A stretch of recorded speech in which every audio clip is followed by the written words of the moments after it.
Meet NordPass.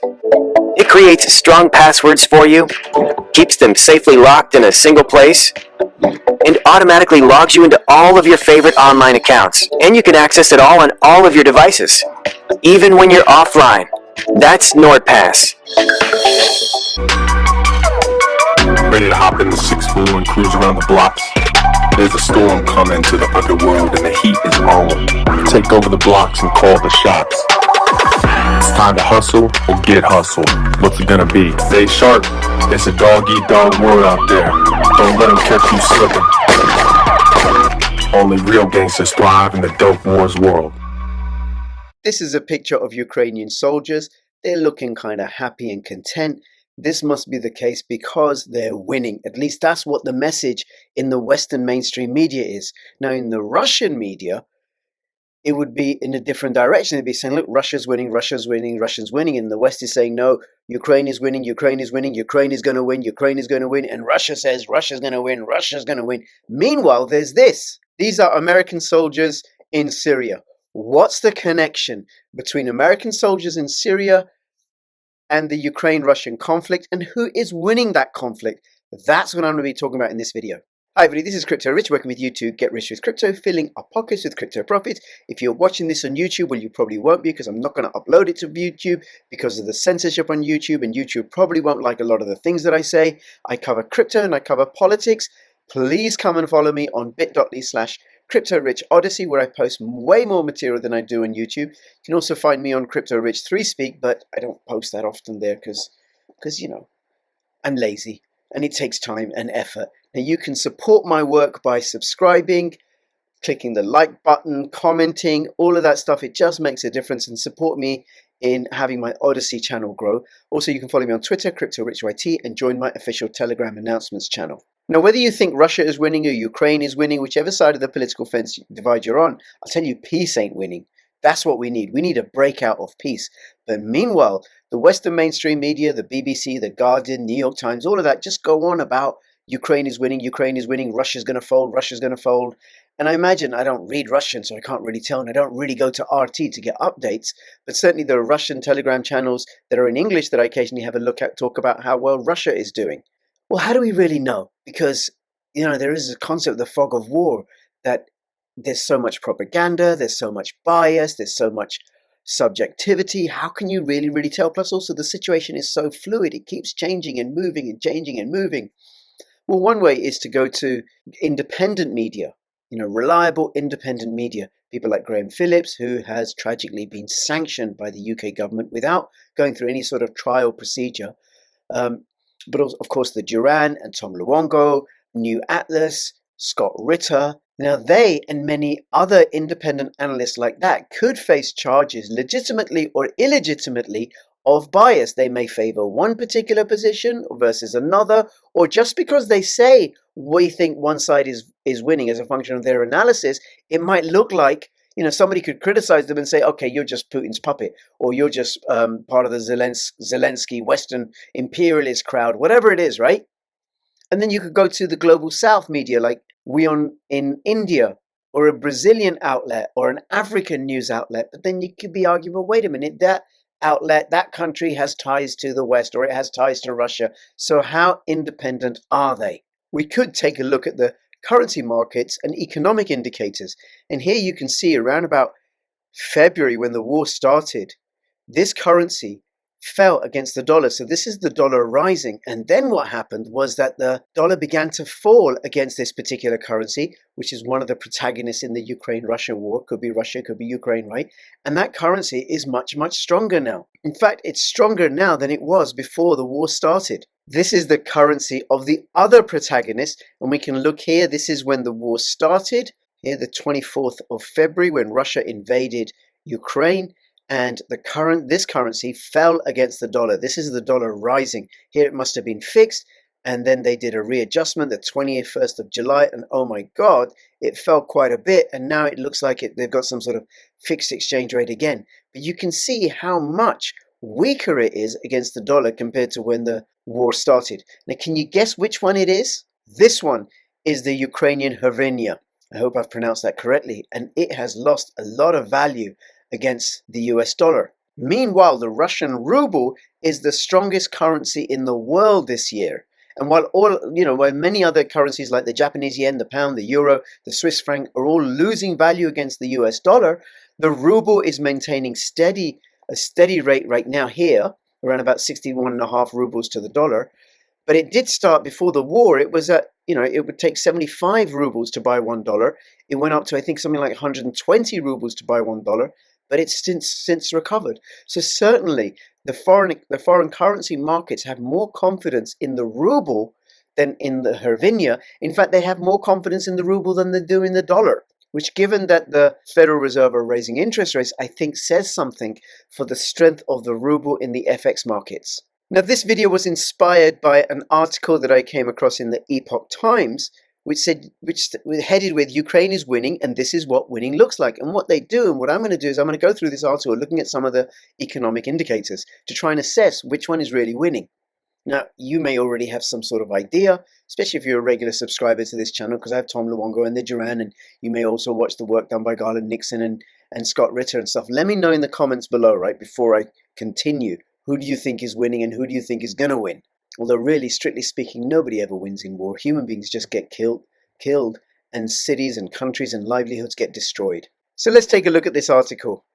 Ukraine is winning, and this is what winning looks like. Against all odds, Ukrainians are winning, the Washington Post told us in March, less than 1 month after the Russian invasion. And Ukraine has continued to win week after week, month after month. The Western press has since relentlessly reported. A Google search of Ukraine is winning turns up 168,000 results, most of them confirming Ukraine's success. This week was no different. Ukraine is winning against the Russian army, stated Sky News Australia. But here's what winning looks like. According to the IMF, Ukraine's GDP will shrink by 35% in 2022. According to the National Bank of Ukraine, inflation will exceed 30%. With Ukraine paying for its war effort by printing money, its inflation is expected to continue to increase. Now, not mentioned in this article is that while inflation in Russia is high, it's been trending downwards for many months, so much so they're actually lowering interest rates. Now, according to the World Bank, poverty in Ukraine has increased tenfold since the start of the war and could increase to 25-fold by the end of the year, which I think is just a disaster. All those hungry children, those hungry people, their lives destroyed, their workplaces destroyed, their homes destroyed, the whole economy destroyed, no way of generating income. And now with Russia attacking the power supply, people don't have the energy to heat their homes, to keep warm, to run their businesses. This is just tragic. We really, really need peace. According to Ukraine's economy minister, unemployment could reach 30% this year. In some industries, states the European Business Association, wages have been cut by 50%. Well, that kind of makes sense because nobody's got any money. There's no economic activity like there was before. According to Ukraine's Prime Minister Denis Shmyhal, Ukraine is so broke that without urgent relief from the West, Ukraine could end up not paying wages and not paying pensions. According to the UN International Organization for Migration, around 20% of Ukraine's population has fled the country. Another 33% has been internally displaced, says the UN Refugee Agency. Since Russia has changed its policy towards bombing Ukraine's major cities, these numbers are expected to grow. Russia, through its recent referenda, has claimed about 15% of Ukraine's landmass. Now imagine that a lot of those that have left, a lot of the 20% that have fled the country are those that are the fittest, the most economically active, and most economically productive members of society. They're no longer available to fuel Ukraine's economy, what little is left. According to Ukraine's energy ministry, Ukraine needs to impose rolling 4-hour blackouts over much of its population to prevent a total collapse of its power grid, 40% of which has been seriously damaged by recent Russian strikes. According to The Guardian, the deputy head of Kiev city administration, Petro Pantelev, warned Russian strikes could leave Ukraine's capital without power and heat for several days or weeks. Now, to complement its good news reports of Ukraine winning, the media in the West cheerfully reports that Russia is losing. Russia is on the run, announced Project Syndicate. Don't let Putin bluff us. Russia is losing, says the Washington Post. Why Russia is losing steam and Ukraine is gaining ground, says the New York Times. And here's what losing looked like. According to Reuters, the ruble is the world's best performing currency this year, despite President Joe Biden's claim in March that as a result of our unprecedented sanctions, the ruble was almost immediately reduced to rubble. The Russian economy is on track to be cut in half. And you saw how badly the ruble is performing in the chart that I showed you earlier. According to The Guardian, sanctions against Russia have backfired and Putin is stronger than ever, with Russia the chief beneficiary as its energy exports through Asia have soared. Now, I had these arguments and discussions with friends. At the beginning of the war, they'd be saying, listen, we're going to impose these sanctions against Russia and Russia will fold. And I would say, no, no, no. Cuba hasn't folded, Venezuela hasn't folded, Iran, North Korea, they haven't folded, and Russia is a million, zillion, billion times way more powerful than them, and it's self-sufficient in food and in energy. Instead, who's folding are the European citizenry. They're the ones going without power, they're the ones who are deindustrializing, they're the ones who are suffering, and they're the ones that the European and British and American leaders have no regards for as they continue to lobby and call for more war, more weapons to be sent to Ukraine, more money to be sent to the Ukraine, instead of taking care of our own people, of their voters, and advocating for peace. According to Russia's Ministry of Agriculture, the country's grain harvest this year could exceed 150 million tons, smashing its previous high of 135 million tons in 2017. Over the last 2 decades, Russia's share of the global wheat market has quadrupled to make it the world's largest grain exporter, a position that agricultural markets expect it to maintain. According to The Economist, while Europe teeters on the brink of recession, Russia is emerging from one. And not mentioned in this article is how Gazprom has increased its profits since the war started. Because all they're doing, Europe is sanctioning Russian gas and energy. Well, what the Russians are doing is selling it to China, to India, to other parts of the world who will happily take it. And in some instances, like in India and China, they've been putting a markup on that Russian gas or oil and selling it to Europe. So Europe ends up buying Russian gas and energy anyway, but paying more than it did before the war started. According to Goldman Sachs' current activity indicator, which tracks economies on a month-to-month basis, Russian activity is livelier than in other large European countries, and it ain't getting better in other large European countries. BASF, one of the largest German companies, are shuttering their business in Germany and shifting over to China. That is going to have major implications for Germany and for the EU and Europe. One of the things that Europe is going to find really difficult to secure in the future is fertilizer. Without enough gas, you can't make affordable fertilizer. And if BASF go, then you've got one of the largest fertilizer producers in Europe out of the picture.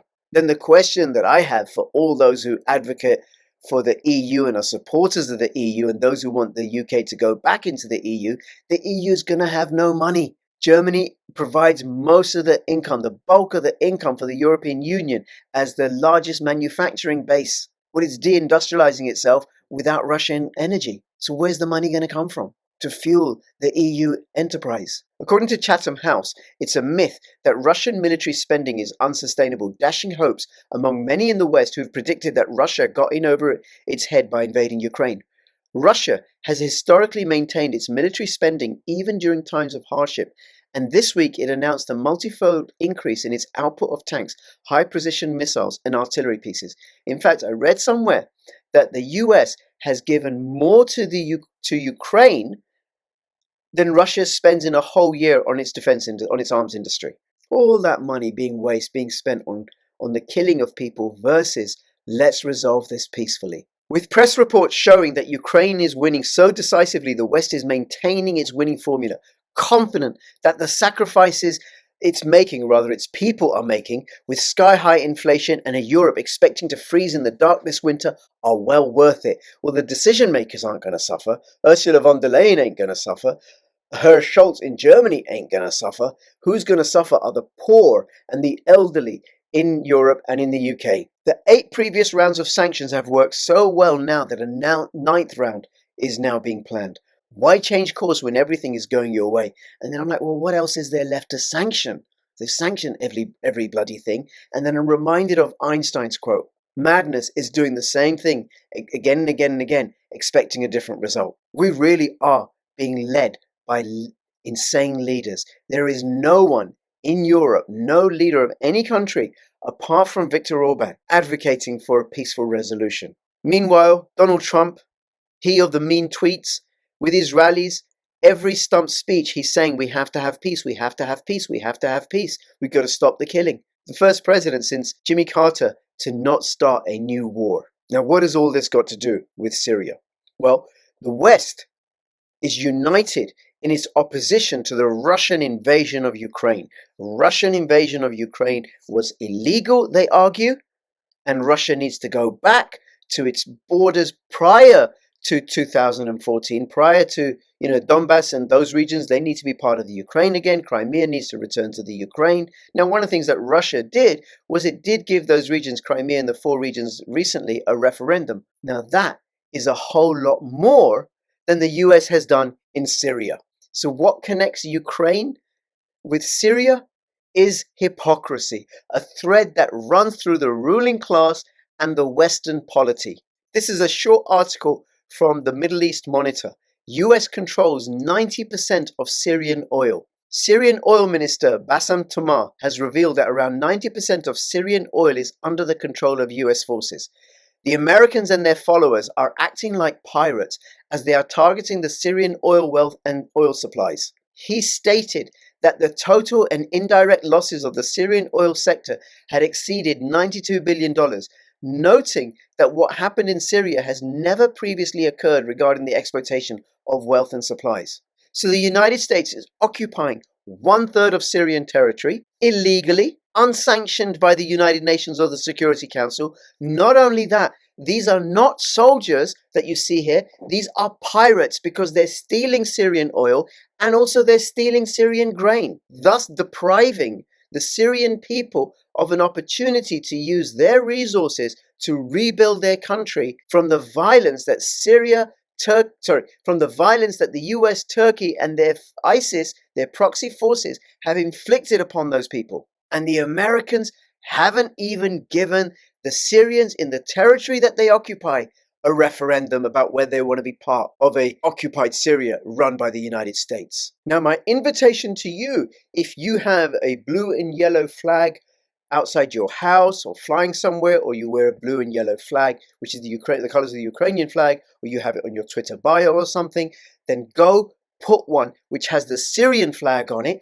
with the red, white, and black and the 2 green stars. Have that as well. At least that way you won't face any charges of ignorance and or hypocrisy. You might also want to have the Palestinian flag as well, and perhaps the Somalia flag, because the United States has recently started attacking Somalia. All right, that's it. Thank you very much. If you have any comments or questions, put them in the description below. I hope you enjoyed this, and I look forward to catching you again sometime soon. This is Crypto Rich signing out. All the best. Bye-bye.